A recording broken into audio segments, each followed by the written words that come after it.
правиме. И бартери. Кросови мотори за АТВ-та. Само да обърна да видите какво си избраха хората. Ето го човека, детенцето къде е? Ето го. За Троянския Балкан. За Троянския Балкан. Чакайте само да видя къде. От утре се продава и от днеска даже.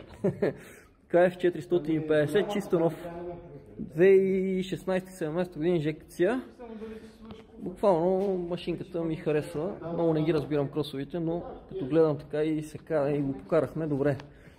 Хората си взимат CF Moto дълга база, най-дългата 2014 от последните, с квадратния фар, карбуратор, 4x4, бързи, бавни. Най-дългата база, Max 240. Дали му харесва? Перфектно АТВ-то. Надявам се да сме доволни. Нали? Да, надявам се аз да съм доволен от кроса. И да се ползва със здраве, това е. Със здраве, безаварийно и на вас. Да. И аз си го пробвам кроса, между другото, преди да го пусна в интернет, да видим колко ще е доволен. Най-добрите цени и най-добрите машини са тук. Са тук в София. Студентски град. Прекраси. В студентски град сме. Да. Който иска да пише, да звъни, TikTok, Instagram, да ни гледа, тук сме. Жак Натани 11. Чао, чао.